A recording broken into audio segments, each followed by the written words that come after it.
Dans ce petit carré de verdure situé derrière sa maison, c'est à une curieuse préparation que se livre Ataïb ce matin.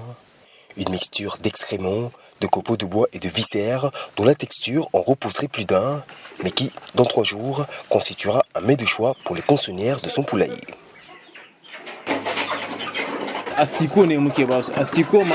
Nous faisons ce mélange et nous laissons ensuite les mouches y déposer leurs œufs. Et cela va donner des asticots qui serviront à nourrir les poules.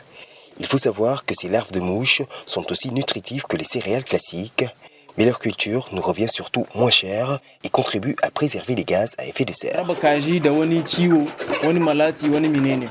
Le concept est le même pour tous les animaux que le jeune homme élève dans sa ferme agroécologique.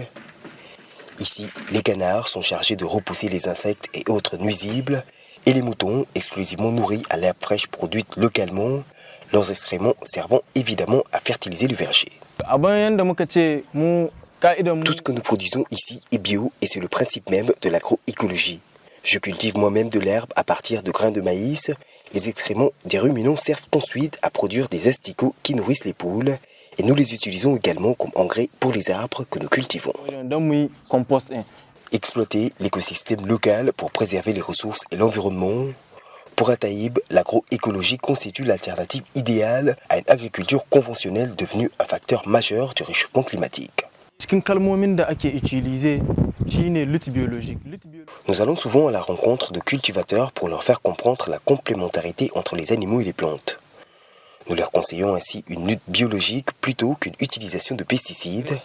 Introduire des canards dans un champ permet par exemple de chasser les insectes tout en fertilisant le sol.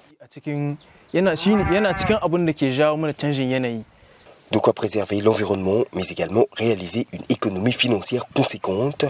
Pour Ataïb, les bénéfices seraient tels qu'une extension de la ferme est d'ores et déjà prévue, 2 ans seulement après sa mise en place.